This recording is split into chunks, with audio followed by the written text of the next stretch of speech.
Bonjour à toutes et à tous et bienvenue dans le Club Pancho. Ravi de vous retrouver pour une nouvelle émission débrief de victoire. L'OGC Nice a quelque peu cicatrisé, compensé la semaine dernière et ses deux lourdes défaites par une victoire, difficile victoire sur laquelle nous allons revenir à domicile pour la DER de l'année, non de la saison, à domicile. 2-1 contre le Havre de Didier Digard, de retour chez lui quasiment, à l'Alliance, ancien joueur, ancien capitaine et ancien entraîneur de l'équipe 1. Pour revenir en long et en large sur ce match et sur cette victoire, j'ai le plaisir déjà d'accueillir un retour, celui de des retours, ceux de Matt déjà dans un premier temps. Bonsoir Matt, comment ça va? Bonjour Pancho, ça va bien, ça va bien. L'OGC Nice se retrouve à la victoire. Fini de se faire fesser 4-1, j'aurais pas supporté contre Didier Digard. Effectivement, une troisième défaite 4-1 aurait été absolument dantesque. Il est là également pour apporter sa mesure, son expertise et ses informations confidentielles. C'est Bon. Hugo. Salut Hugo, comment ça va? Salut Pancho, merci de ta présentation, ça fait plaisir. Ça fait aussi plaisir de redébriefer une victoire, parce que la dernière fois que j'étais venu, il me semble que c'était pour la Lazio, donc scénario quand même un peu plus plaisant. On a joué à la 2 cette saison, moi, je me rappelle pas. Ah, Bien messieurs, victoire 2-1 de l'OGC Nice qui marquait également, on le disait en préambule de cette émission, le retour de Didier Digard à Nice, à l'Alliance, qui est depuis cette année l'entraîneur du Havre. Didier Digard, bien sûr, c'est cette deuxième partie de saison de Favre retour. Euh, Bâle, forcément, ce parcours européen, ce parcours en championnat aussi, avec ses belles émotions, cette victoire à Louis II, au Vélodrome également. Messieurs, bon, petit aparté sur Digard, mais Matt, peut-être pour commencer, quel regard tu portes aujourd'hui pour l'actuel entraîneur du Havre? Bon, le Havre est en difficulté, 10 défaites en 14 matchs cette saison. Euh, voilà, mais quel regard tu portes aujourd'hui sur Digard?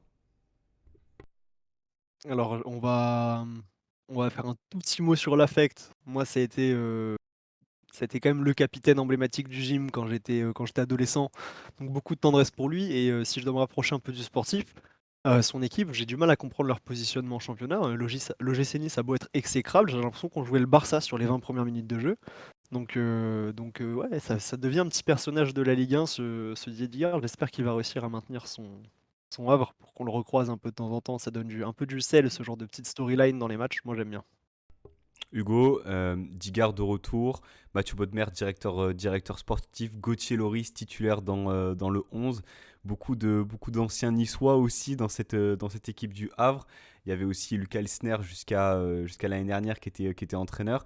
Ouais, toi, quel est ton ressenti un peu? Ça faisait plaisir de le revoir et finalement, ça reste toujours le même, hein. Un gueulard sur le, sur ouais. le banc de touche, mais c'est juste que là, bon, ben, en tant qu'entraîneur de l'équipe adverse.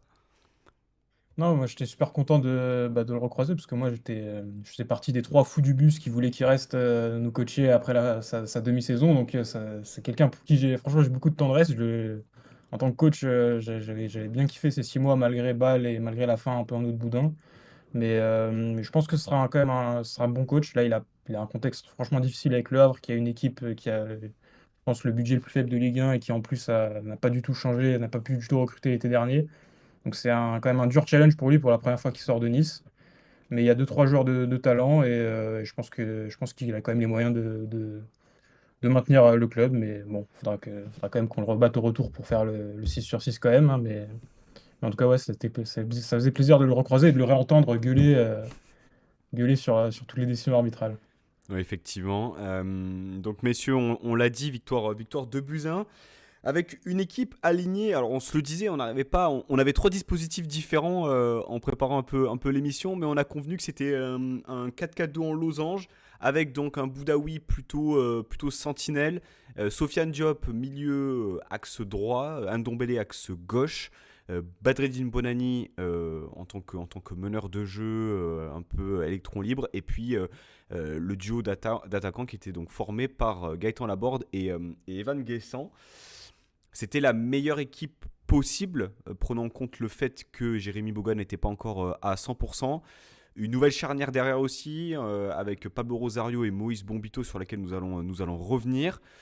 Il est difficile d'avoir de la continuité, Matt, ces dernières semaines. Malgré tout, on a gagné hier. Tout n'a pas été parfait.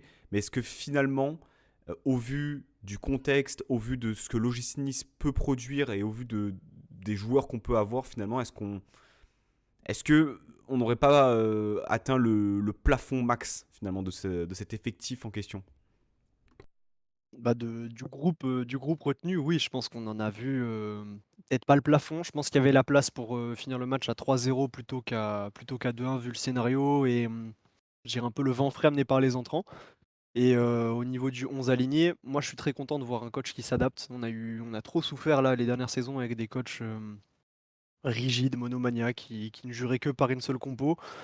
Là, par la force des choses, Francaise s'adapte et et au niveau du 11 sélectionné, c'est très cohérent. Sauf peut-être pour le petit cas Boudaoui. Moi, franchement, vu les dernières performances, j'aurais pas été étonné de voir un Camara à sa place dans le 11 titulaire. Mais quoi qu'il en soit, un Jim Remanié allez, qui a su jouer sa carte, on va dire. Sur ce 11-là, Hugo, finalement, c'est les 11 joueurs, on va dire, euh, les meilleurs possibles sur ta liste. Est-ce que tu aurais imaginé autre chose à l'approche de cette rencontre? Bah, en fait, tout dépend de si on prend en compte le fait que Abdelmonem s'est blessé apparemment sur le dernier entraînement et qu'il était malade toute la semaine et que Boudaoui était un peu incertain. Donc en fait, franchement, j'avais un peu de mal à savoir comment on allait jouer, sachant que, bah, comme vous l'avez dit, on a joué en losange. C'était le même système qu'on avait fait contre les Rangers, mais à Lyon, c'était plus un 4-3-3. Donc ouais, il y avait plusieurs options possibles. Moi, et on a aussi entendu la rumeur comme quoi Doumbouya pourrait commencer plutôt en défense centrale avec Bombito. Donc là, j'espérais quand même qu'on n'en arrive pas là, parce qu'avoir deux jeunes avec Nanjou aussi en défense, ça aurait été compliqué. Donc ouais, effectivement, l'option de faire redescendre Rosario, je pense que c'était la moins pire. Et l'option du losange, par contre, était franchement bien vue, parce que tu savais que tu allais affronter une équipe de Le Havre bien remaniée, avec beaucoup de densité. Donc apporter un Boudaoui, un Sofiane Diop, un Buonani, un Sofiane Diop entre les lignes, ça peut te permettre de créer des espaces, de créer des actions, de rapporter de la créativité. Et c'est ce qu'on a vu, ça a mis du temps à se mettre en place. Il y a eu un début un peu fébrile, mais ensuite l'option a été gagnante avec une montée en puissance en seconde période. Donc franchement, chapeau Francaise de s'adapter déjà, bah, à toutes ces absences, d'arriver à concerner aussi son groupe, à intégrer des jeunes, à les lancer sans complexe et à s'adapter tactiquement à chaque fois, à chaque adversaire, sachant qu'on sait quand même que même c'est un coach qui s'est adapté, son système, ça reste quand même le 3-4-3. Et là, depuis un mois, bah, il s'adapte, il trouve des solutions. Donc, franchement, un petit peu dans le marasme des blessures et de la malchance, franchement, bravo à lui de tenir le cap sur son groupe dans le management et tactiquement. Ouais, Hugo l'a dit, Matt, un début de rencontre très très compliqué où 20-25 minutes, Nice est en grande difficulté, n'a pas le ballon. On avait vu des stats passer comme quoi le Havre avait 60% de possession, des circuits de passe facilement trouvés. Et puis, clairement, le premier tournant de cette première mi-temps, c'est ce sauvetage de Tom Louchet sur un coup de pied arrêté. On y reviendra avec un Marcin Bouka encore en délicatesse dans sa solidité et dans sa présence dans ses 5,50 m. Mais Matt, finalement, un tournant qui arrive assez rapidement. Il y a aussi ce face-à-face complètement raté par le numéro 9 Havrais et Louchet qui démarre tambour battant sa rencontre par un sauvetage assez miraculeux. Mais ne t'arrête pas, Pancho, continue tes éloges sur le jeune Tom Louchet. Moi, j'adore quand tu fais ça. Ouais, Tom Louchet, on va dire, ça a été un peu il a été dans les actions chaudes de la première mi-temps, il a su se montrer. Je trouve pas sa première mi-temps particulièrement marquante, mais c'est vrai qu'il a les deux éclats de la première mi-temps, c'est sauvetage sur la ligne qui a été assez peu célébré par l'équipe, hein. On nous sentait vraiment tendus, ça a pas du tout été célébré comme une libération, c'est presque comme si c'était un non-événement par l'équipe et sa barre qui mettrait un peu plus tard sur un pétard, bon, le gardien était sur la trajectoire de toute façon, mais c'était bien senti, puis, ça a un peu réveillé les troupes et ouais, après un début de match qui a été particulièrement compliqué, Nanjou côté gauche, je pense pas que ce soit un latéral gauche, ça a plus l'air d'être un central gauche. On l'a vu être pas mal pris de vitesse, avoir du mal à défendre sa ligne. Bombito a dû jouer le pompier quasiment tout le match sur le côté gauche. Donc ouais, un début de match très difficile duquel, bon, Tom Louchet nous tient à flot, mais j'ai pas bon, c'est vraiment 2 événements un peu isolés. Je pense qu'il y a plus à dire sur sa seconde mi-temps où ouais, là par contre, j'ai trouvé très solide, très en jambes. Il a pas baissé le rythme quand les autres commencent à fatiguer un peu, donc bah, ça fait plaisir de voir que voilà, quand il y a plus personne, même les seconds couteaux arrivent à élever leur niveau de jeu et peut-être dépasser les attentes de certains, notamment, présentateurs d'émissions. C'est terrible. Tu me louperas pas sur Loucher. Hugo, comment expliquer le fait que ça fait plusieurs fois ces dernières semaines que les entames de match sont très compliquées. On a vu aussi contre Strasbourg que voilà, ça avait mal démarré contre les Rangers. Est-ce que finalement, c'est pas aussi le fruit des nombreux changements que tu as dans le 11, le manque d'automatisme? Et finalement, là, ça a bien tourné de notre côté parce qu'on a cette réussite-là aussi, on y reviendra en deuxième mi-temps sur notamment le but de Buonanni.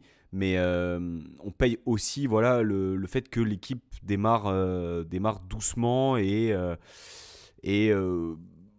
là, on va dire, cette deuxième mi-temps est plutôt positive, on va dire. Ouais, moi, je suis pas forcément surpris. Je pense que comme tu l'as dit, c'est le fruit des absences et du fait que forcément, vu que ta ligne arrière, tu as quasiment 2 défenses types qui sont pas disponibles, forcément, tu as beaucoup de fébrilité. Les postes défensifs, c'est les postes où il faut quand même le plus de repères, le plus d'automatisme. Et si tu retravailles une animation et des charnières à chaque match, chaque semaine, c'est compliqué. Donc moi, je m'attendais un petit peu à ce type de début de match-là, parce que forcément, quand tu quand la peur, elle s'instille dans l'équipe et que tu pas confiance en ta base arrière, forcément, ça se répercute un peu partout. Et on a senti quand même beaucoup de crispation. On a cette action où Rosario, il se fait prendre dans son dos dès la deuxième minute, une action similaire à celle contre les Rangers. Donc forcément, il y a eu aussi 2 3 erreurs de relance. Bombito, à un moment, il se fait prendre, il fait une grosse faute à l'entrée de la surface. Donc forcément, voilà, en fait, ce manque de repères, ce manque d'automatisme, ça a forcément créé de la tension. Et il a fallu, je pense que c'est à partir de la frappe de Louché qu'on a commencé un peu à se libérer, parce que même avant, il y avait quand même du déchet technique, il y avait les transmissions, les sorties de balles, c'était poussif. Et il a fallu voilà, que l'équipe prenne confiance pour ensuite se libérer, un peu comme à Lyon, où on avait attendu après le but pour réagir. Donc pour moi, c'est chiant, mais en fait, je peux pas en vouloir aux joueurs, je peux en vouloir au coach qui doit retravailler une animation à chaque match. Et par exemple, un Rosario qui se retrouve en défense centrale, un Bombito qui est décalé axe gauche, qui doit un peu être le patron de la défense avec Nanju à côté. Donc forcément, c'est compliqué pour tout le monde. Je préfère retenir la réaction plutôt que l'entame difficile vu les forces en présence. Alors Hugo garde la main, nouvelle charnière en la personne de, voilà, de Rosario avec Moïse Bombito. Rosario de nouveau capitaine et alors c'est vrai qu'on le voit semaine après semaine, c'est un joueur qui enchaîne, qui a la faculté d'enchaîner les matchs, d'être très rarement blessé. Alors dans le contexte actuel, c'est pas un élément qui est négligeable, mais tu avais quand même on va dire une réflexion autour de Pablo Rosario, son niveau et le fait que ce soit ton capitaine actuellement depuis plusieurs semaines. Ouais, pour moi, ce que je te disais en off, c'est que j'ai l'impression qu'en fait, le brassard, ça dessert Rosario plus que ça le sert.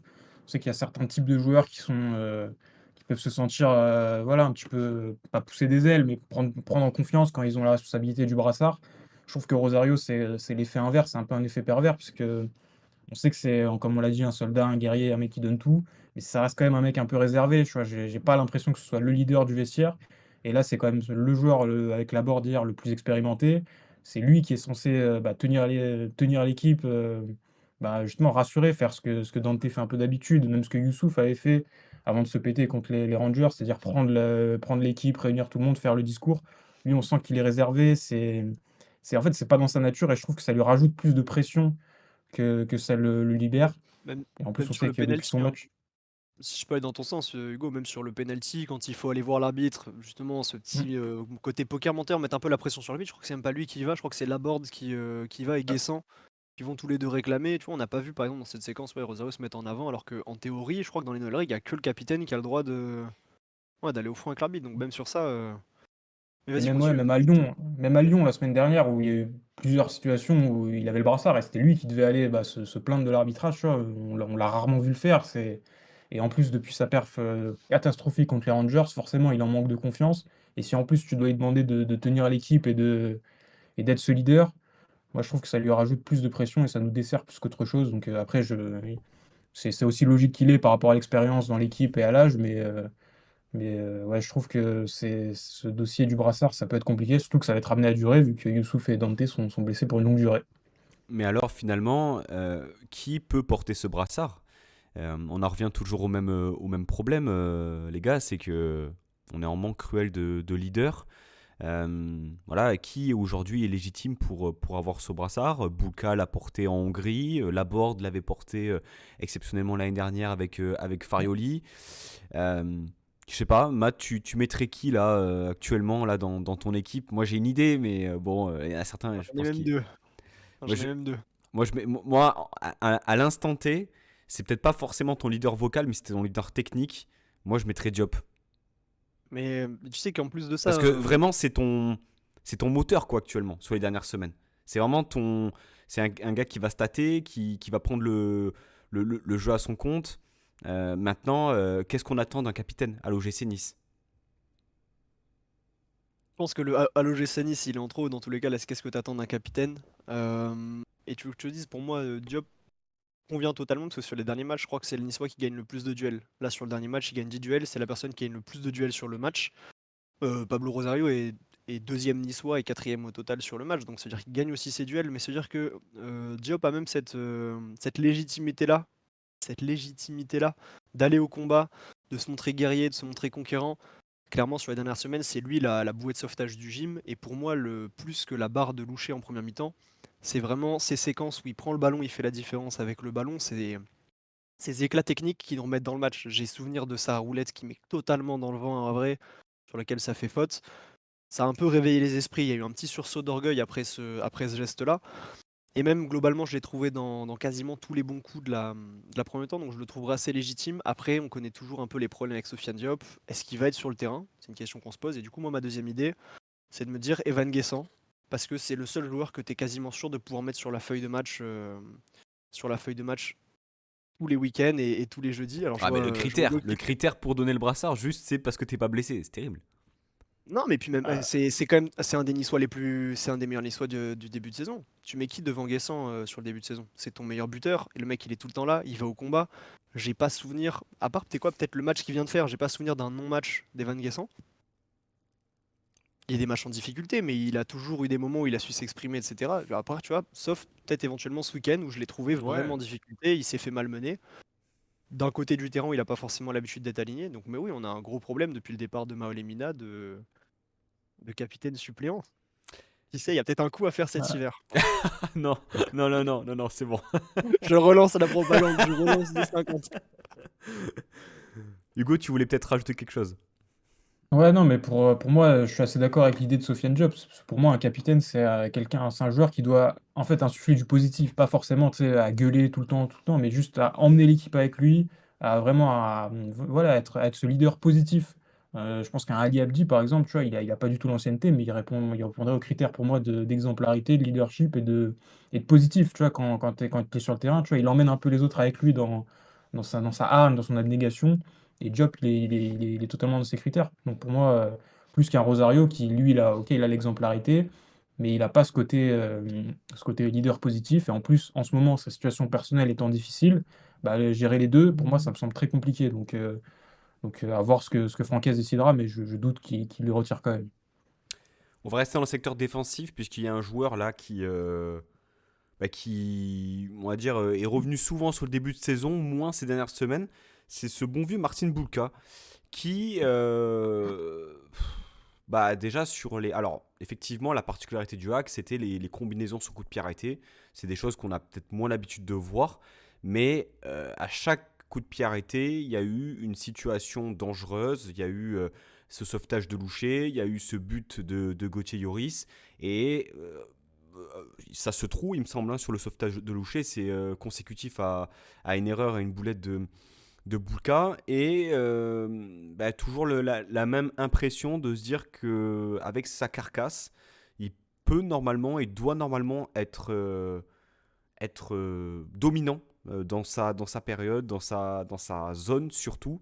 Alors, je sais que certains ont vu peut-être certaines images dans le vestiaire, etc. Il paraissait extrêmement frustré sur la fin de match d'avoir encaissé ce but, notamment en le faisant comprendre à Midou Doumbouya qui avait perdu un ballon qui a entraîné le corner. Bon, on ne sait pas exactement ce qui s'est passé, on n'est pas dans le secret des dieux, mais c'est pas l'attitude qu'un leader de vestiaire qui est censé avoir. On sait qu'il y a toujours voilà, en fil rouge cette histoire de prolongation qui on ne sait pas exactement où ça en est. Est-ce que c'est mis entre parenthèses? Est-ce que c'est résolu et que il va y avoir une communication? On n'en sait rien. Est-ce que le joueur va partir l'été prochain? On n'en sait rien. Mais je ne sais pas ce que vous avez pensé du match de Marcin Bulka, mais en fait, c'est à peu près comme chaque match où on se dit que bah, c'est pas ouf. En fait, c'est pas ouf. C'est pas tout le temps décisif. Et là encore, bah, là, c'est pas un match où il nous a spécifiquement rassuré. Hugo, peut-être. Ouais, moi, au-delà de l'attitude, c'est vraiment le côté sportif qui me pose question et qui me pose problème avec Martin Bulka, parce que, bah, comme tu as dit, je n'ai pas regardé les matchs du Havre cette année, donc je sais pas si c'était la première fois qu'ils faisaient ce genre de combinaison, mais j'imagine que quand même qu'ils l'ont pas testé juste pour ce match, donc j'imagine que ça avait été préparé. Et je l'ai trouvé franchement mais peu serein, voilà, et ça, c'est quelque chose que j'ai du mal à comprendre aussi parce que l'année dernière, à moins que mes souvenirs me jouent des tours, mais j'avais l'impression que l'année dernière, il était vraiment souverain dans les airs, qu'il sortait souvent, tu vois, que c'était un peu vraiment le gardien moderne. Il n'hésitait pas à sortir. Et là, cette année, c'est vraiment très très fébrile. Je compte plus les situations où il est hésitant, ou même depuis la première journée à Auxerre, où il y a cette hésitation pour sortir. Et j'ai l'impression que depuis tous les matchs, c'est ça. Et hier, sur chaque corner, c'était compliqué. Et on l'a payé à la fin. Donc il y a vraiment cette question de est-ce que l'année dernière, il était vraiment en surchauffe totale et on s'est fait tromper? Mais j'ai du mal à comprendre parce qu'il y a ce point-là des sorties aériennes et il y a aussi le jeu au pied où l'année dernière, je le trouvais vraiment excellent. Et cette année, c'est catastrophique.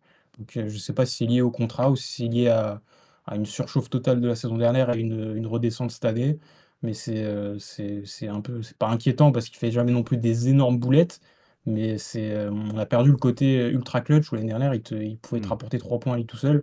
Cette année, il est à 4, 5 sur 10 à tous les matchs, quoi. Matt, comment est-ce que tu expliques un peu la saison pour l'instant qu'est en train de vivre Marcin Bulka? Alors il y a plein de facteurs, le contrat, le changement d'approche tactique, le changement de partenaire, le changement de système, un bloc plus haut, voilà, des choses peut-être qui conviennent moins, ou alors un changement qui met du temps à avoir lieu pour Bulka. Mais factuellement, parce que nous on est supporters et observateurs de l'OGC Nice, notre gardien actuellement ne nous rassure pas suffisamment. Et voilà, alors ça peut venir pigner sur les réseaux lorsqu'on lui met 2 sur 10. En réalité, des gardiens sereins de Ligue 1, il y en a. Il y en a peut-être plus que Marcin Bulka. Donc ça m'embête un peu parce que effectivement il y a cette reconnaissance vis-à-vis du public, etc., vis-à-vis de sa saison dernière, vis-à-vis de toute l'énergie qu'il peut nous envoyer, etc. Mais au bout d'un moment, il va falloir être bon aussi sur le terrain. Et ça fait bien longtemps qu'on n'a pas vu un match où vraiment Bulka nous a mis d'accord. Qu'est-ce que tu veux que je te dise? Vous avez souvenir d'un arrêt sur le match d'hier de Marcin Bulka? Vous avez souvenir d'un arrêt de Marcin Bulka sur le match d'hier? Je crois qu'hier, c'est un tir cadré, un but, hein. Vraiment, il fait rien du match. On parle de sa confiance sur les sorties aériennes. Combien de corners consécutifs on subit parce que c'est toujours approximatif. C'est-à-dire qu'on prend un corner, mais il peut en avoir 2, 3, 4 derrière. Il y a le feu dans la maison. Donc franchement, moi, Marcin Bulka, je vais essayer de me faire l'avocat du diable, mais sportivement, j'ai vu passer donc la fameuse histoire du 2 sur 10, on n'en est pas loin. Là, on n'en est pas loin. Oui, ok, d'accord, match catastrophique, ça devient très inquiétant, c'est un point faible de l'équipe. Après, si je dois me faire l'avocat du diable, ça fait 3 saisons qu'il est à Nice, je crois que c'est son troisième entraîneur des gardiens différents, Marcin Bulka. On parle de son côté clutch qu'il a l'année dernière. N'oublions pas que sur les matchs de Coupe de France, il est extrêmement clutch, extrêmement conquérant. Dans l'état d'esprit, je ne retrouve pas du tout le même joueur. Et peut-être que du coup, il est avec un entraîneur des gardiens dont la méthodologie ne le met pas autant en confiance. sait que c'est hyper important, c'est un travail, le poste de gardien, c'est presque aussi mental que physique, donc ça peut avoir une importance vraiment prépondérante et surtout l'année dernière, on avait un entraîneur qui était de formation un gardien de but. Donc pour le côté jeu au pied, ça a été vanté par les équipes de Prime Video, de Canal. Marcin Bulka participait au jeu au pied et cetera. Il était très ancré dans les phases de construction. Il réussit quasiment plus rien au pied, c'est dramatique. Mais peut-être aussi du coup que les méthodes de travail autour de Marcin Bulka ont tout évolué, c'est même sûr, elles ont tout évolué depuis son arrivée au gym. Donc ce n'est pas étonnant de voir un joueur foncièrement différent.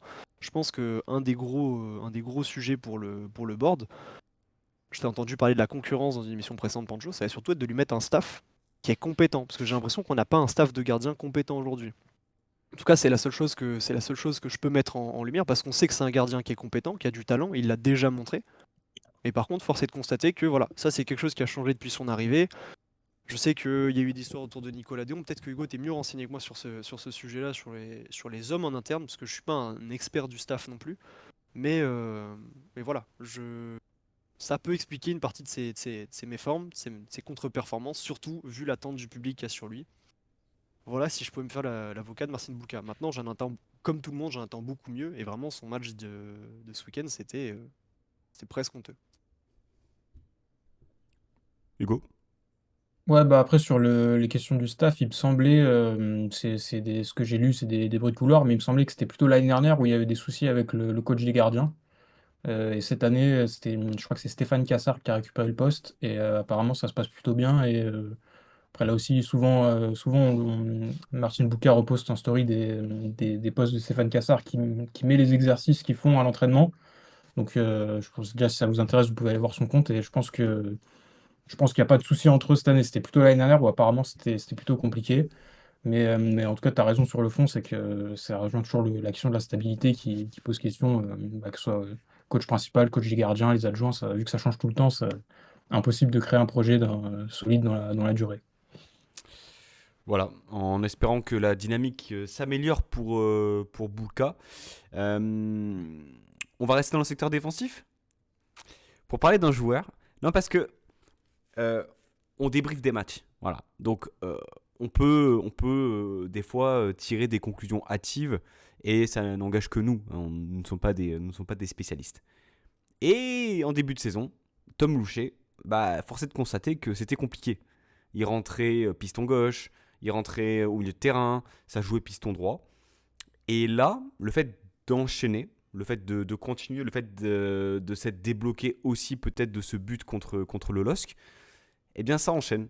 Ça enchaîne et ça fait plaisir parce que, effectivement, au même titre que l'équipe sur la première mi-temps, euh, il fait effectivement cette action décisive qui permet au gym de rester dans le match. Mais globalement, dans la performance, autant défensivement qu'offensivement, il fait plaisir, il enchaîne et il profite aussi voilà, de cette blessure de Jonathan Klaus euh, pour s'installer à ce poste de défenseur latéral droit. Hugo, t'en as pensé quoi de Tom Louchet sur les dernières semaines? Est-ce que tu vois vraiment comme moi une progression nette? Ouais, c'est clair, bah, déjà depuis son but, forcément, c'est son but égalisateur contre Lille. On l'avait même senti sur l'instant que ça lui avait totalement libéré, même il n'était pas au bord des larmes, mais il était il était vraiment libéré quoi, après ce but contre Lille. Donc je pense que déjà psychologiquement, ça l'a aidé, mais aussi je pense que le changement tactique et le fait de repasser à 4 derrière, je le trouve plus à l'aise en tant que latéral plutôt que piston. Moi, je trouve que le positionner en piston, là où il rentrait pour boucher les trous en début d'année, c'était vraiment pas lui rendre service parce que c'est pas un joueur très rapide, c'est pas un joueur qui a non plus un volume de course incroyable. Alors que là, dans cette position de latéral où il peut plus contrôler ses efforts, il est pas obligé de faire les allers-retours tout le temps. Je le trouve plus à l'aise, il peut se mettre aussi, s'intercaler un peu entre les lignes, avoir un petit peu un poste hybride entre milieu, latéral. Donc je le trouve déjà beaucoup plus à l'aise à ce poste-là. Donc sur ce changement tactique, plus la confiance depuis le but contre Lille, et puis aussi l'enchaînement des matchs, forcément le fait qu'en début de saison, il rentrait, voilà, comme j'ai dit, boucher les trous, un coup à gauche, un coup il rentrait 20 minutes à droite, donc forcément, tu peux pas te créer de la confiance que quand tu es jeune comme Tom Boucher. Là, le fait d'enchaîner avec la confiance plus le changement tactique, en fait, c'est tout bon pour lui. Et c'est aussi peut-être un des enseignements de la période difficile avec les blessures, c'est que ça peut permettre aussi à nos jeunes joueurs d'enchaîner, de montrer, de monter en puissance. Et je pense que même si pour l'instant la période elle est difficile, je pense que ça, on en retirera quand même des fruits dans 4-5 mois, parce on aura pu brasser pas mal de jeunes. Et on sait que maintenant, tu vois, Tom Loucher, c'est une option crédible et solide pour être titulaire si jamais tu as un pépin avec Klose et que tu veux repasser à 4 derrière, ça te fait une option en plus. Apprentissage finalement express, Matt, pour Tom Loucher, qui n'était pas prédestiné à être titulaire sur les dernières semaines, un peu comme Badreddine Bonani en début de saison, qui avait un peu de mal à enchaîner. Mais là, finalement, eh bien, on voit un joueur qui est en confiance, qui progresse et qui fait plaisir. Voilà, voilà, décisif aussi sur ce sauvetage, qui peut marquer un banger de 30 mètres qui est plutôt bon. Un match complet et on va dire une performance qui est consistante dans la durée aussi. Donc non, non, ça fait plaisir. Voilà, on a émis des doutes, on a émis des éléments un peu particuliers aussi envers le joueur, mais voilà, euh, ça fait plaisir aussi de se tromper, voilà. Ouais, bah, il a 20 piges, qu'est-ce que je te dise, Bancho? Non, mais Combien de. après, enfin, sort du contexte blessure. Pour moi, il peut être prêté cet hiver si t'as pas de blessure. Tu vois ce que je Mais veux te bien dire? sûr, mais et regarde, on a laissé partir Olivier Boscagli que personne ne voyait avoir le niveau et au final, franchement, qu'est-ce qu'on ferait pas pour l'avoir dans la défense aujourd'hui? C'est aussi une question d'opportunité C'est le vrai. football. Il faut qu'on donne aussi leur chance aux jeunes. C'est bien beau de dire que les jeunes n'ont pas le niveau, on peut pas savoir tant qu'on leur a pas donné déjà leur chance, mais pas juste leur chance une fois, il faut leur donner de la régularité. La même chose l'année dernière sur un autre joueur de l'effectif. Tu as très bien parlé de Tom Loucher, je vais pas insister, j'ai adoré son match, mais du coup je vais en profiter pour parler d'un autre joueur de l'effectif à qui on a laissé un peu plus de temps de jeu cette saison, le jeu des blessures, tout ça. C'est Badreddine Bonani qui a quasiment été de tous les bons coups, qui a quasiment été de tous les bons coups hier. Sur le penalty, il me semble que c'est de lui que ça vient. D'ailleurs, mention spéciale à Nanjou qui fait cette espèce de feinte de centre pour faire une espèce de dribble rentrant. C'est raté, mais ça emmène ça met un ballon dans la surface, ça emmène une forme de cafouillis. On tente un peu plus ce genre de choses. On essaye de rentrer dans la tête de l'adversaire. On est une équipe qui est amenée à attaquer. Soyons intrépides, soyons audacieux. Et derrière, ça retombe sur Bonani, mais déjà en première mi-temps, on a un gros temps fort où il y a deux trois frappes d'affilée. C'est un joueur, ce que j'aime chez lui, c'est qu'il tente sa chance. Il fait tout pour que l'action aboutisse. Des fois, on est là, on gagne 70-80 mètres. Il se résigne jamais à renvoyer le ballon derrière. On a gagné 80 mètres, c'est pas pour repartir par le gardien. Il va tenter quelque chose, un dribble, de dribbler le dernier défenseur, de tenter une frappe, et c'est tout à son honneur. Donc voilà, encore un autre joueur qui monte en puissance, qui met un très beau but. Même si voilà, je sais que les Havrais chouinent un peu parce que Gaëtan Laborde a fait sa spéciale. Ouais, effectivement, c'est un gars solide qui gagne ses duels, D'ailleurs, pas toujours à la régulière. à ce propos, faute ou pas? C'est Moi, il y qui a est faute, fou. hein. Eh ben, si Si on ça est totalement intervient. honnête, Le fait de se faire voler à Lyon a des bénéfices une semaine après, hein. moi je pense que oui, hein, honnêtement, je pense que la situation, attends, c'est pas non plus la faute du siècle, mais je pense que vu que je trouve que le club a bien fait en faisant quand même un bon tapage médiatique dans la semaine, forcément, je pense qu'inconsciemment ça joue quand l'arbitre il va revoir la vidéo. Mais ouais, pour moi, si je suis totalement honnête, il y a faute parce que dans un premier temps, je trouve que Laborde joue pas le duel, c'est Loris qui saute. Et là, Laborde, il vient, il lui met un petit coup d'épaule bien senti avec le vice, hein. Mais pour moi, si je suis totalement honnête, il y a faute. Mais après, je vais absolument pas m'en plaindre parce que c'était un moment du match où on avait besoin de faire le break. Mais en tout cas, content que ça tourne de notre côté pour une fois. Premier but en Ligue 1 avec le maillot de l'OGC Nice, hein. Il avait marqué l'année dernière, je crois, avec Lorient, marqué en Coupe d'Europe. Et là, effectivement, Buonani qui est récompensé de sa belle prestation. Effectivement, je te rejoins, Matt, sur le côté spontanéité. Il tente, il ne réussit pas tout et surtout, ça va vite. Ça va très très vite quand quand il a le ballon entre les pieds. Pour le coup, il aurait pu également en marquer même un deuxième, hein, je crois, en première mi-temps, lorsqu'il a cette situation où il part à 40-45 mètres des buts à vrai pour venir envelopper une frappe juste à côté.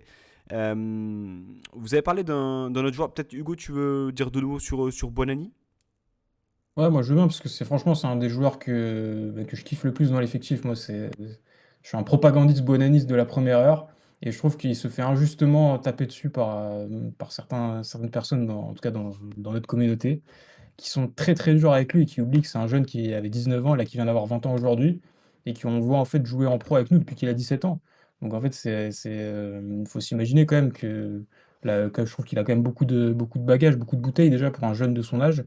Et surtout, je trouve que c'est un joueur dont on s'est souvent plaint dans nos effectifs précédents d'avoir un manque de qualité technique, de créativité. Lui, c'est un joueur vraiment, tu sens qu'il a un talent incroyable, quoi. Tu sens que le potentiel est dingue et certes, il a une marge de progression encore énorme, mais ce qu'il fait à son âge, je trouve que pour un jeune de 19 ans, c'est énorme. Et donc il a ce grain technique, cette capacité à venir se mettre entre les lignes, ça se retourne très très vite. Comme tu l'as dit, il frappe souvent. Donc c'est vraiment un joueur pour moi, il faudrait protéger au lieu d'essayer de le terminer à chaque action ratée, parce qu'il a du déchet, mais en même temps, il tente énormément. Et on a souvent réclamé d'avoir ce type de joueur dans l'effectif, ce genre de joueur frisson qui va prendre des risques, qui est technique, qui est créatif, qui est entre les lignes. Donc je pense qu'il vaut mieux les encourager et les encourager à tenter, même s'il va y avoir du déchet plutôt que de les critiquer à chaque match. Donc je suis très content qu'il marque et espérons qu'on le revoie plus. Et en plus, vu qu'il a cette capacité à jouer à la fois à droite et à la fois en 10, ça nous offre une option tactique supplémentaire de pouvoir passer en losange comme hier. Donc c'est que du bonus aussi. Justement, par rapport au placement qu'il a occupé dans ce dispositif-là, est-ce que finalement, il n'est pas plus à l'aise dans l'axe? Parce qu'on l'avait vu pendant plusieurs matchs et pendant, on va dire, la mandature de Didier Zigard jouer surtout sur le côté droit. Et là, finalement, est-ce que c'est pas un joueur, au vu de ses qualités, qui est plus adapté pour jouer dans l'axe? Parce qu'il n'a pas non plus une pointe de vitesse folle. Par contre, voilà, ça peut aller très très vite sur les premiers appuis. Ça lui donne peut-être un peu plus de possibilités aussi de combinaison de jouer dans l'axe. Qu'est-ce que vous en pensez? Bah, physiquement, en tout cas, il a un centre de gravité assez bas, il est très technique, balle au pied, donc il va se régaler dans les petits espaces. Pour moi, en termes de profil, il est très proche d'un Sofiane Diop, espèce de numéro 10, mais qui n'existe plus parce que dans le football moderne, on joue avec des meneurs de jeu excentrés. Mais dans le dans le schéma de jeu de Francaise, où on a des milieux offensifs très recentrés ou carrément des purs 10 comme hier, moi je trouve que c'est vraiment le poste qui lui sied le mieux, surtout quand on l'associe à des joueurs comme Ndombele et Diop, avec qui je pense qu'il y a des affinités tactiques et techniques un peu plus développées que, je veux dire, avec des coureurs de 100 mètres. Hugo? Ouais. Bah, le problème qu'il a aussi, qu'il doit avoir progressé, c'est le pied droit aussi, parce qu'il a un pied Hmm. gauche exceptionnel. Franchement, ça part très vite de son pied gauche, comme le coup franc là, contre les Rangers ou même comme hier. Mais le pied droit, c'est plus compliqué. Et je trouve que quand il est dans l'axe, bah, en fait, il devient un peu trop prévisible parce que tu sais en fait, il peut pas se mettre sur son pied droit. Il me semble que sur l'action, la bonne occasion qu'il a en première période, c'est un peu ça. Je trouve qu'il est en position pour frapper du droit, mais vu qu'il a pas de pied droit, il se remet sur son pied gauche et ça donne une espèce d'enroulé un peu raté. Donc je trouve que c'est quand même un de ses gros points de progression. Et ce qui est intéressant aussi quand il joue à droite, du coup, c'est il peut repiquer dans l'axe sur son pied gauche et ça peut devenir ça peut lui donner plus d'options de frappe. Là où en 10, c'est mieux pour le jeu combiné, pour créer des espaces, mais pour lui, pour sa finition, c'est un peu plus compliqué. Donc je trouve que les deux sont envisageables, mais pour l'instant, je le préfère un peu à droite quand même. Effectivement, ça donne des possibilités et comme vous l'avez si bien dit, cette période voilà, de cascade de blessures permet à des joueurs peut-être voilà, de se révéler un peu plus. On a vu Tom Loucher, Sofiane Diop aussi qui revient et qui enchaîne, Buonani qui est titulaire et qui est décisif. Non, non, très plaisant. Un joueur aussi décisif, mais qui a sorti un match assez contrasté, messieurs, on va en parler. C'est Gaëtan Laborde, auteur d'un but et d'une passe décisive. Donc statistiquement, il a fait son match, hein, on va pas mentir là-dessus. Par contre, dans le contenu, bah, finalement, il nous a fait du Laborde avec pas mal d'imprécisions, pas mal de déchets techniques, du pressing, des efforts. On sent que c'est compliqué pour se connecter avec les autres joueurs et j'ai eu la douloureuse impression, notamment en première mi-temps, que l'OGC Nice jouait à 1 de moins, ce qui n'est pas évident. Donc autant effectivement Buonani, Guessant, Diop, Ndombele, je pense que ça peut parler le même football, autant Gaëtan Laborde, compliqué de se lier avec les autres. Qu'est-ce que vous avez pensé de son match? Est-ce que je suis dur dans mon jugement? Et est-ce que finalement il nous a pas fait du Gaëtan Laborde, c'est-à-dire une demi-occasion, un pénalty à marquer, le sang-froid, un pénalty qui est très très bien tiré, soit dit en passant.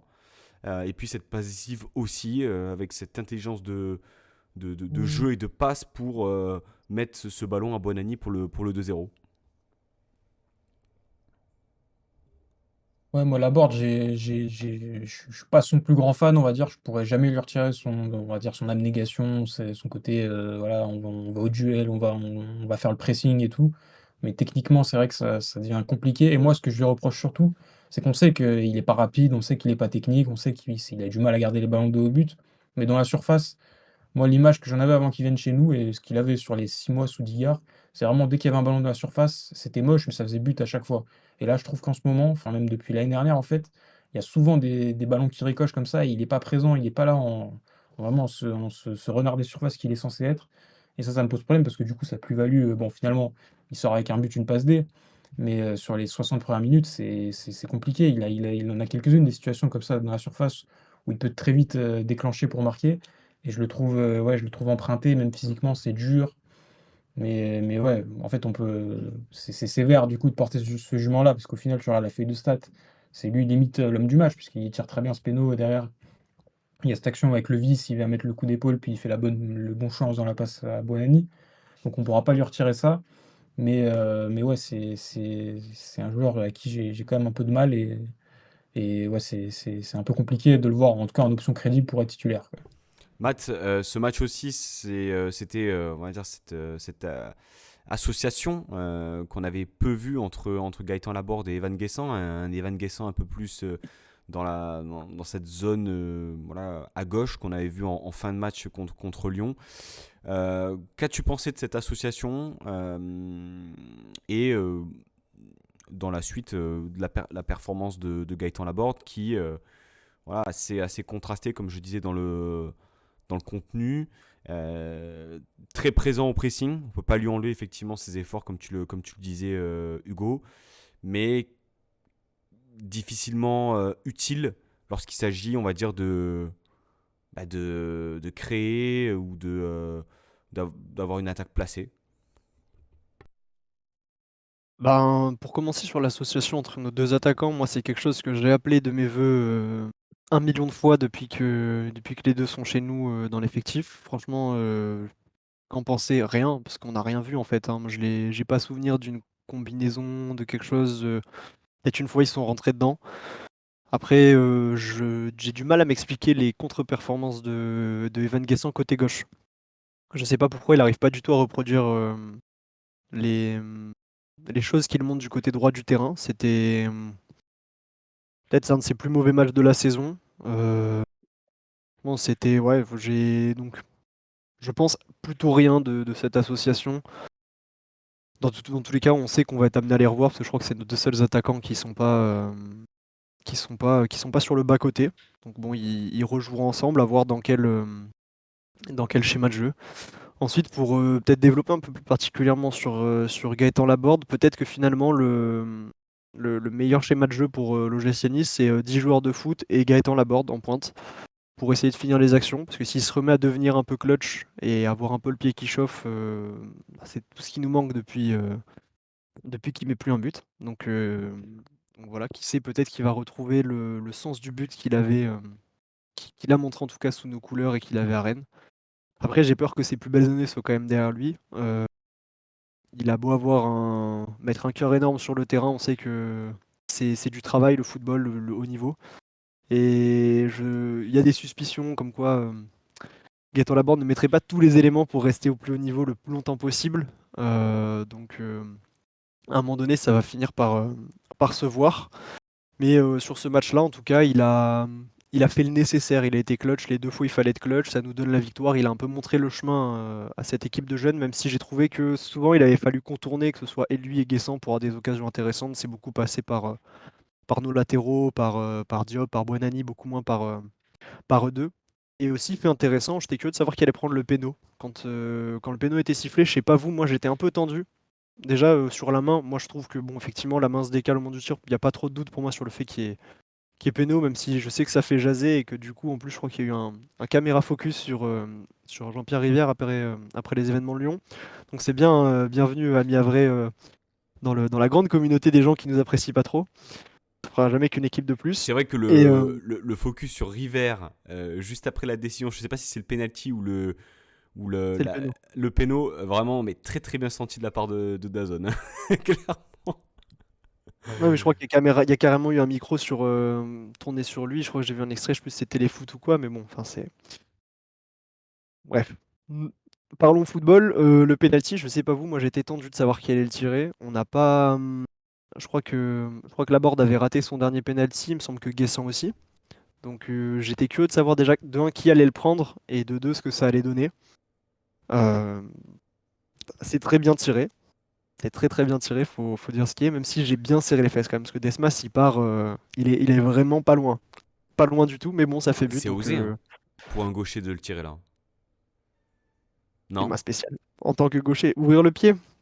Ouais mais tu peux la placer. Pour un gaucher, c'est pas plus compliqué de faire le geste de la board que de la Non, croiser? Non? Non, moi je ouais, moi je c'est suis ça, plus à mais l'aise comme ça. justement, les gardiens, je crois, ils ont tendance à anticiper que les gauchers tirent croisés Ah plutôt oui, que comme il d'accord. l'a fait. Donc je trouve que. Donc, voilà, ça n'a pas marché parce que Desmas, du coup, a plongé du bon côté, mais je trouvais que c'était plutôt bien senti. Et il avait raté son péno, c'était à Clermont l'année dernière, mais il est marqué contre Monaco l'année dernière. Bon, ça avait servi à rien parce qu'on avait perdu 3-2. Mais ouais, sur les pénos, il est pas non plus. Il en avait raté un, il me semble, sous Ligard aussi, un péno important, contre Auxerre, je crois. Mais donc, oui, moi aussi, j'étais un peu tendu quand je le vois, parce que quand je vois un gaucher frapper un péno, je suis toujours un peu tendu. Plus la board, pas trop en confiance. Mais ouais, ça, c'est aussi un point où Mofi nous manque, parce que Mofi sur les pénaltys, je pense que c'est un des. En Ligue 1, c'est un des meilleurs. Mais ouais, en tout cas, ça se sentait aussi que la board, il manquait de confiance. Vraiment, le but après, tu vois, normalement, quand tu mets un péno, souvent, les joueurs célèbrent pas vraiment. Là, il a vraiment explosé. Donc ça sent aussi que ça lui pèse aussi cette absence de but, parce que c'est un joueur qui il est habitué à mettre ses 15 buts en Ligue 1. L'année dernière, c'est que 6 buts, il me semble. Là, c'était que son deuxième but, donc on sent aussi que le manque de confiance joue aussi, je pense, sur ses performances, vu que bah, c'est un joueur habitué à marquer souvent, quoi. Et ce Alors que que... tu dis sur la célébration, Ouais. si on peut continuer sur le but, Diop, une banane jusque-là, Boudaoui, une banane jusque-là, et toute l'équipe qui vient célébrer avec lui, communion avec le public, et en plus de ça, le visage de l'équipe derrière. Moi, je trouvais que ça a mis du baume au cœur à tout le monde, et on a trouvé des vrais guerriers, des vrais conquérants d'air. Le deuxième but, j'ai presque trouvé logique tant on a dominé derrière ce but, j'ai l'impression que ça a un peu libéré tout le monde, que ce soit le public, les joueurs, la board, tout le monde s'est senti vraiment mieux après ce but-là et j'ai trouvé une équipe avec un nouveau visage dans la foulée du but. Ouais, effectivement, ça a mis du temps à se mettre en place, mais un but mérité et qui donne de la confiance à un attaquant qui en a besoin en la personne de Gaëtan Laborde. Vous n'avez pas mentionné quand même Pablo Rosario, hein, qui a quand même particulièrement bien tiré son penalty contre l'AS Saint-Etienne, qui aurait pu eh bien, être ce héros buteur hier soir. Messieurs, donc par rapport à cette association, moi j'avais quand même une question. Evan Guessant sur le côté gauche, Matt en a un peu parlé, on l'a vu à plusieurs reprises. On l'a vu dans l'axe, on l'a vu à droite, on l'a vu à gauche. Moi j'ai quand même du mal à comprendre qu'on ne le mette pas dans les meilleures dispositions parce que c'est notre meilleur joueur offensif. C'est-à-dire qu'on sait que depuis, on va dire, le match de Paris, ce match où il a été incroyable, etc., on sait que son poste, c'est euh, attaquant ailier, attaquant intérieur droit, on va dire. On l'a revu dans l'axe avec le retour de Diop, peut-être pour être un peu plus autosuffisant en phase de conservation, chose que peut-être Shaw a un peu plus de difficulté à faire. Comment est-ce que vous expliquez un peu ces choix-là et est-ce que vous êtes d'accord sur le fait que Guessant, Hugo, est meilleur sur le côté droit? Ouais, je pense qu'il est forcément meilleur sur le côté droit, mais moi, c'est pas trop comme ça que j'expliquerai sa perf d'hier. Moi, je pense, j'ai surtout trouvé, après, je peux me tromper totalement, mais j'ai surtout trouvé que physiquement, il commence un peu à accuser le coup, quoi. C'est quand même un des joueurs qui enchaîne tous les matchs, plus les trêves internationales. Et j'ai trouvé qu'hier, dans la densité et tout souvent plus dans le combat avec Yuté, là, le défenseur avré, qui est plutôt un très bon défenseur, qui est très solide. Et j'ai senti qu'il avait du mal à. Tu sais, quand il se met dos au défenseur, d'habitude, normalement, c'est toujours lui qui garde les ballons, il gagne les duels. Là, j'ai senti emprunter, dans ses courses, il faisait pas tout le temps les bons choix. Donc je pense que son mauvais match, je l'explique plus par une mauvaise passe physique. Ça fait aussi un petit moment, enfin ça fait un petit moment qu'il n'a pas marqué. Il me semble que son dernier but c'était contre Brest. Et depuis, je trouve il est toujours bon, il est toujours solide, mais je trouve qu'il est plus en état de grâce, un peu comme en début octobre. Et je pense que aussi physiquement, ça commence à tirer. Hez avait expliqué qu'il avait une gêne à l'adducteur avant le match contre les Rangers, c'est pour ça qu'il n'avait pas commencé. Donc physiquement, je pense qu'il commence aussi il se gère aussi un petit peu parce qu'il sait que c'est un élément important de l'équipe, donc il doit tenir. Mais ouais, moi, plus qu'une raison tactique, parce qu'en fait, hier, il jouait à gauche, mais un peu à axe gauche de l'attaque, il n'était pas vraiment ailier gauche. Donc j'ai plus senti que c'était un problème un peu physique que même de fraîcheur plutôt que de tactique. Matt, est-ce que tu as quelque chose à rajouter par rapport à ce sujet? Ouais, j'aimerais rajouter un petit quelque chose sur ce que tu as dit. Est-ce qu'on devrait pas tout faire pour le mettre, lui, dans les meilleures conditions, vu qu'on sait qu'il est meilleur à droite? On sait que dans le football moderne, tu joues, tu joues côté faux pied pour pouvoir rentrer sur ton pied fort. Quasiment tout l'effectif est fait comme ça. Le seul qui déroge à la règle, c'est Evan Guessant. Et je pense que ça reste handicapant quand même d'un point de vue tactique quand tu dois poser les mecs sur le terrain.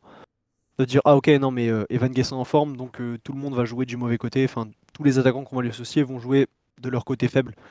Je pense que c'est aussi à lui peut-être de débloquer quelque chose dans son jeu pour réussir à reproduire ce qu'il fait à droite du terrain, du côté gauche du terrain. Déjà parce que bah, ça rajouterait à sa polyvalence. Et de deux, s'il pouvait, sur le dernier geste, rentrer sur son pied, je pense que ça l'aiderait vachement à être plus décisif. Il y a eu une occasion comme ça où il a réussi à pénétrer dans la surface. Il l'a joué un peu comme il la joue côté droite, il s'est retrouvé sur le pied gauche. Là où en fait n'importe quel attaquant ferait le crochet et se mettrait sur son pied fort. Donc je pense que c'est peut-être la prochaine étape de l'évolution d'Evan Guessant, c'est réussir à jouer des deux côtés. Après, je suis complètement d'accord avec l'analyse d'Hugo. Je pense qu'il accuse le coup. Il était pas du tout en réussite au duel. Il s'est fait bouffer tout le match et il a des statistiques horribles au duel. Je pense juste que le garçon n'avait pas le jus samedi. Et vivement le retour de Mofi pour faire souffler un peu notre attaquant numéro 1. Mofi de retour apparemment, ça parle de février environ. On va avoir une vague de retour en février. Ça On va parle de être, tout le monde en février, donc je sais pas. ça va être sympa. Notre saison va véritablement commencer en février. Peut-être 12 joueurs. Ouais, mais en fait, tu sais quoi, il y a un côté un peu excitant aussi de se dire que dès lors que tu vas récupérer des joueurs Bah, tu seras importants. plus en Europa League, nickel. C'est super, ça va tomber à pic. En fait, tu vas te faire sortir de l'Europa League, tu vas récupérer Maths, 12 joueurs. 3 matchs, Impeccable. 3 matchs, 3 finales. 3 finales, putain, quand on voit les 2 dernières finales de l'OGC au Stade de France, comment j'ai hâte. Ça va Ne être sois super, pas les mes gars. 10 ans, ne sois pas mes Non, 10 jamais, ans. moi, Jeudi mais prochain, jamais. 12 décembre, qui est une date très très importante. Déplacement à l'Union Saint-Gilloise sur lequel nous reviendrons dans un numéro spécial de présentation d'équipe. J'aimerais quand même aborder un dernier sujet avec vous, c'est la structure du milieu de terrain. On a vu donc un 4-4 de Losange et on a vu surtout un Hicham Boudaoui beaucoup plus reculé dans un positionnement qui l'affectionne, du moins qu'il semble affectionner un peu plus. On l'a vu ces dernières années, sous Digard, sous Urcea, avoir un peu ce poste-là. Comment est-ce que vous l'avez trouvé et est-ce que finalement, c'est pas son meilleur poste, Hugo, quand tu es entouré en plus de joueurs de manière de ballon comme peuvent l'être Sofiane Diop et Tanguy Ndombele? Je l'ai trouvé bon, je l'ai pas trouvé exceptionnel, tu vois, j'étais pas, renversé par son match, mais j'ai trouvé effectivement enfin, je trouve déjà de manière générale qu'il est plus à l'aise en 6 qu'en 8 parce que je trouve que en fait, c'est un joueur qui aime bien, gagner des mètres avec le ballon, il aime bien partir de loin et c'est là que je le trouve le meilleur. Là où quand il est plutôt en 8 ou plus sur le terrain, on le trouve plutôt arrêté et c'est là où, il peut faire des mauvais choix ou mal se retourner et je le trouve plus à l'aise quand il a de l'espace devant lui et qu'il peut gagner des mètres. Et donc ouais, c'est vrai qu'hier, je l'ai trouvé monter en puissance au fil du match aussi. Mais ce que j'ai préféré surtout, je pense, c'est quand même l'état d'esprit parce qu'on l'a quand même pas mal critiqué ces dernières semaines pour, justement un petit peu sa nonchalance, ce côté un peu mou. Là, hier, apparemment, il était malade toute la semaine. Il était incertain pour le match et je trouve qu'il s'est arraché. Il a tout donné il a multiplié les efforts malgré le moment où il s'est retrouvé un petit peu au sol. Il a serré les dents jusqu'au bout et ça, j'aimerais quand même le valoriser parce que c'est un joueur qui peut nous décevoir par rapport à ça. Hier, je l'ai trouvé bon là-dessus.